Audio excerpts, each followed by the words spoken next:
le cadre de ce cas, vous avez bien compris qu'il s'agit d'un cas qui nous montre un processus de production qui est assez complexe. Donc il faut commencer d'abord par schématiser le processus d'exploitation.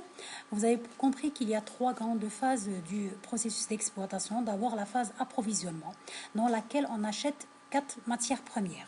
La matière M1, M2, M3 et M4.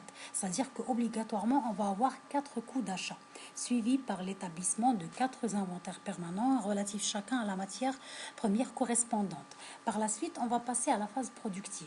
On a constaté qu'il y a 2 ateliers. Le premier atelier, c'est l'atelier préparation, qui permet juste de préparer la matière première surtout et uniquement la matière M1. À l'issue de cet atelier, on obtient ce qu'on appelle une matière M1 traitée. Bien sûr, avec l'utilisation de charges supplémentaires dans le cadre de cet atelier que vous avez dans l'énoncé. Par la suite, cette matière qui sort de l'atelier préparation va être utilisée directement et automatiquement sans aucun stockage dans l'atelier fabrication avec l'intégration des matières M2 et M3, c'est-à-dire que je vais prendre directement les sorties de l'inventaire permanent de stock de M2 et M3 avec bien sûr l'utilisation de charges de main-d'œuvre, charges directes et charges indirectes et des fournitures supplémentaires que vous avez dans l'énoncé. À l'issue de cet atelier, vous obtenez d'abord le produit principal qui est le produit U qui va subir un stockage du moment que je vous donne le mouvement de stock. Vous obtenez également à l'issue de cet atelier, d'abord ici, là où se situe mon curseur, vous avez ce qu'on a appelé un sous-produit non encore transformé V. Mais par la suite, ce sous-produit, avec l'incorporation d'autres charges, notamment l'incorporation de la matière M4 qui va sortir de l'inventaire permanent, j'ajoute des charges supplémentaires que vous avez dans le lancé pour obtenir au final ce qu'on a appelé le sous-produit V transformé. Donc ici en haut on a un V non encore transformé et en bas on a un sous-produit V transformé qui va bien évidemment être stocké. Vous avez compris que je n'ai pas parlé de stockage du sous-produit dans le cadre de l'énoncé, mais il faut le constater par vous-même du moment que la quantité que vous allez obtenir à l'issue du coût de production du sous-produit n'est pas égale à la quantité qui est dans les quantités de vente. Ça veut dire qu'obligatoirement, il y a un stock final du sous-produit V. Alors, cela ne nous intéresse pas justement dans l'exercice puisqu'on va se focaliser uniquement sur le produit principal. C'est pour le produit principal U qu'on va calculer le coût de revient et par la même occasion, le résultat analytique. Donc, alors, on va commencer la résolution par la première étape qui est le calcul des coûts d'achat des 4 matières premières. Donc ici, c'est très simple. Vous mettez comme d'habitude les différents prix d'achat qu'on ramène de l'exercice avec les quantités achetées correspondantes à chaque matière. J'ajoute mes charges indirectes puisqu'il n'y a pas de charge directe mis à part le prix d'achat pour les matières M2, M1, M3 et M4. Pour la matière M2, il n'y a pas de charge indirecte et j'obtiens les coûts d'achat pour chacune des 4 matières premières. Par la suite, j'établis immédiatement mes inventaires permanents. Donc je laisse ici vide pour que on sache d'où est-ce qu'on va les ramener. Je mets mes stocks initiaux qui sont communiqués dans l'énoncé. Je fais un copier-coller immédiat, comme on avait l'habitude de faire, des coûts d'achat obtenus, donc dans la ligne entrée, pour chacune des matières. J'obtiens mon stock disponible pour chacune des matières qui me permet de calculer mon coût unitaire à travers la valorisation CMUP. Ce CMUP va immédiatement être inséré de l'autre côté de l'inventaire permanent pour chaque matière première. Et finalement, j'utilise la formule d'équilibre de stock. Stock disponible, c'est-à-dire stock initial plus entrée, égale sortie plus stock final pour déduire l'autre côté de l'inventaire permanent. La question qui se pose ici est de me dire, est-ce qu'on me donne dans l'énoncé les sorties ou est-ce qu'on me donne le stock final? Vous avez bien compris qu'on vous donne le stock final pour chaque matière première. Ça veut dire que vous allez utiliser cette formule théorique de calcul pour calculer vos sorties, c'est-à-dire vos consommations de matières premières à travers la formule que je viens de reciter. Donc je trouve mes quantités, surtout la formule on va l'utiliser pour calculer les quantités. J'utilise toujours le prix unitaire en utilisant le CMUP que j'ai déjà calculé pour calculer le coût global pour chaque sortie de matière première. L'étape suivante consiste à calculer le coût de production à l'issue de l'atelier préparation, c'est-à-dire de calculer le coût de production de la matière M1 traitée. Donc ici, il y a une chose très importante à noter. Je vous fais ici un extrait de l'énoncé. Qu'est-ce que je vous ai dit dans l'énoncé? Dans l'atelier de préparation, la matière M1 laisse un déchet de 10% et j'ai souligné en rouge des quantités utilisées, c'est-à-dire des quantités non pas initiales de la matière M1, mais des quantités qui seront utilisées par la suite. Je ne parle pas de l'utilisation dans le cadre de l'atelier préparation, utilisée dans le cadre dans le cadre du processus de production. C'est-à-dire, je parle de la quantité finale de la matière première, c'est-à-dire la valeur que j'ai ici calculée de 6000. On va voir par la suite comment on va la calculer.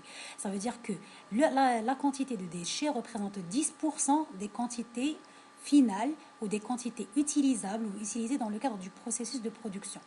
Je reviens ici à la deuxième phrase. La matière M1 a perdu 10% de son poids. La matière première, initialement consommée, elle a perdu 10% de son poids final. Donc ici, ce que j'ai mis ici en rouge, à côté du tableau. Donc vous avez la quantité initiale de la matière première qui est utilisée dans l'atelier préparation. Elle a perdu 10% de son poids final. Ça veut dire que le poids final plus la perte de 10% est égal à la quantité initiale. Je cherche justement la quantité finale de la matière première. Donc il s'agit d'une équation avec une seule inconnue. La quantité initiale moins les 10% perdus de la quantité finale égale cette même quantité finale. Donc je résous mon équation à une seule inconnue. Je trouve la quantité finale, c'est-à-dire la quantité qu'on a appelée ici en rouge, quantité utilisée de la matière première M1 qui est égale à 6000 kg. C'est ce qui me permettra par la suite de déduire la quantité de déchets qui représente 10% de ces 6000, c'est-à-dire, je l'ai mis ici entre parenthèses, un déchet vendable a une valeur unitaire de 0,05 dirhams. Ce déchet va venir, il faut faire attention au moins en déduction du coût de production de M1 traité parce que, comme on l'a traité dans la partie déchets, il s'agit d'un déchet vendable, c'est-à-dire il va venir en moins du coût de production. Ça me permet au final de calculer mon coût de production de la matière M1 traitée. Donc je mentionne juste ici qu'on a ramené la consommation de M1 des sorties de l'inventaire permanent de la matière M1. Alors la suite de résolution consiste à calculer le coût de production du sous-produit et non pas du produit principal. J'avais bien mentionné ça dans les vidéos précédentes. Quand on a un problème de sous-produit, on commence toujours par calculer ou par valoriser le coût de production du sous-produit avant de parler du coût de production du produit principal. Alors ici, la valorisation, elle se passe toujours de la même manière à partir du chiffre d'affaires. Et c'est ici qu'il y a plusieurs personnes qui sont tombées dans le piège et qui ne m'ont pas fait de remarques et de commentaires dans ma vidéo. Alors ici, je vous dis que le coût de production est fixé à partir de son chiffre d'affaires en déduisant 10% du bénéfice. Bien sûr, je vais déduire 10% concernant le bénéfice, mais bien sûr, il y a les charges de distribution qui doivent être déduites en parallèle. Ça veut dire que ici, je le mets entre parenthèses, c'est comme si je vous dis que le coût de production est valorisé à travers son chiffre d'affaires en prenant en compte un bénéfice de 10% du chiffre d'affaires.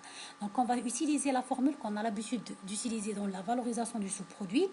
Le chiffre d'affaires couvre d'abord le coût de production global, il couvre aussi le coût de distribution du produit et il couvre le bénéfice.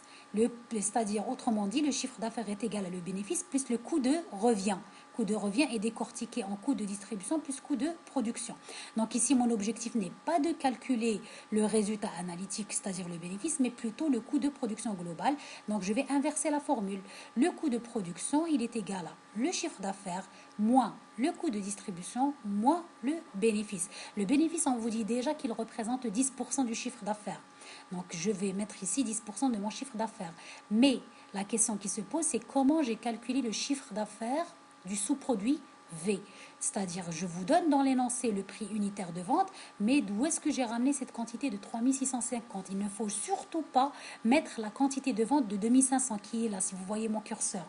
Il ne faut juste surtout pas mettre la quantité de vente du sous-produit V, mais il faut raisonner en quantité produite. Combien je produis du sous-produit V? Je parle du V transformé. Je veux revenir à l'extrait de l'énoncé. Je prends ici un extrait de l'énoncé que vous avez dans l'exercice. Je vous dis qu'on produit 11 900 unités du produit principal U. Le 1/7 de cette quantité représente le poids du sous-produit V non transformé. Je ne parle pas encore du transformé. Là, je suis dans le transformé.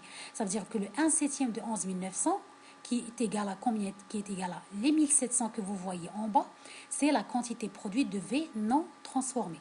Le poids final de V transformé, c'est là où on est maintenant, est obtenu. Je suis ici, c'est ce que j'ai mis entre parenthèses en rouge. Le poids de V transformé est égal au poids de V non transformé auquel j'ajoute le poids de la matière M4 consommée. C'est ce que vous voyez ici en bas. Le poids de M4 consommé, c'est tout simplement les sorties de l'inventaire permanent de M4. Donc, je retrouve mon poids de V transformé, il est égal à le poids de V non transformé, c'est les 1700 que vous voyez en bas que j'ai obtenu en divisant les 11 900 sur 7, j'ajoute la quantité de matière M4 et j'obtiens les 3650 que vous voyez ici. C'est la quantité produite en kilogrammes du V transformé, c'est-à-dire la quantité globale finale. Donc ça me permet de calculer le chiffre d'affaires de cette quantité produite, de déduire mon coût de distribution pour cette quantité, mais vous allez me dire d'où est-ce que j'ai ramené les 0,4, c'est-à-dire le coût de distribution unitaire. C'est ce que j'ai mis ici entre parenthèses. Vous avez dans l'énoncé, je suis en bas, donc je vais enlever cet extrait que vous avez en bas et je vais revenir en haut. On vous dit dans l'énoncé, les charges indirectes de distribution sont au total de 6640. Elles se répartissent entre le produit principal U et le sous-produit V proportionnellement aux quantités vendues. Donc il y a une proportionnalité avec les quantités vendues. Je vends 14 100 de produits U et 2500 de produits V. Ici, je parle en quantité vendue et non pas quantité produite. Il faut faire attention. Donc, j'ai une charge totale de 6640. Je divise cette charge totale sur la quantité totale vendue entre produits U et sous-produits V et je trouve le coût unitaire de distribution. C'est-à-dire, chaque unité vendue me coûte 0,4. J'ai obtenu 0,4 en divisant ces 6640 par cette quantité. Ça veut dire que si un produit qui soit sous-produit ou principal me coûte 0,4 d'un point de vue distribution, combien me coûteraient les 3650 que je produis? Il ne faut surtout pas mettre ici les 2500, c'est faux. Bien sûr, une fois que je calcule ce coût de distribution, je le retranche du chiffre d'affaires. Je retranche par la même occasion les 10% du chiffre d'affaires qui représente le bénéfice et j'en déduis mon coût de production global du sous-produit V transformé. Tout cela, je le fais, c'est pour arriver au coût de production qu'on appelle initial, ou ici coût de production du V non transformé. Pour y arriver, il me suffit tout simplement de retrancher les frais de production complémentaires qui ont servi justement à produire le V transformé. Alors, comme vous l'avez vu dans le schéma qu'on a utilisé au début, j'utilise la matière M4, j'utilise aussi des fournitures supplémentaires, de la main-d'œuvre et des charges. Ici, c'est indirect, c'est pas direct, vous l'avez bien compris. Il y a juste un oubli. Charge indirecte, c'est 60% de la main-d'œuvre. Donc, je retranche la totalité, vous avez la somme ici, la totalité de ces charges complémentaires du coût de production global pour obtenir au final le coût de production initial de V non transformé. Je fais attention de mettre ici la quantité de V non transformé que j'ai obtenu à travers les 11 900 divisé par 7 et non pas la quantité de V transformé. Alors la suite, c'est justement ce que je cherche, c'est le coût de production du produit principal U. Donc la première étape, comme on a fait dans les applications précédentes, je commence par matérialiser mes charges que vous avez l'habitude d'appeler ou qu'on appelle communément les charges communes. Donc les charges globales de production qui sont partagées entre le produit principal et le sous-produit. Donc j'ai des charges directes. C'est d'abord la consommation de M1 traité que j'ai trouvé dans la première partie de résolution qui sort de l'atelier préparation. J'ajoute les sorties de stock de M2. J'ajoute les sorties de stock de M3, je ramène tout ça de l'un des inventaires permanents. J'ajoute les fournitures supplémentaires consommées que vous ramenez du tableau qui est dans l'énoncé. Aussi, j'utilise de la main-d'œuvre directe, mais aussi des charges indirectes qui sont calculées 60% de cette main-d'œuvre. Et je trouve mes charges communes, totale commune de production. Il me suffit tout simplement par la suite de retrancher ce que je viens de calculer, c'est-à-dire le coût de production du sous-produit V, ce qui a été partagé avec le produit U, pour justement déduire combien me coûte le produit principal U.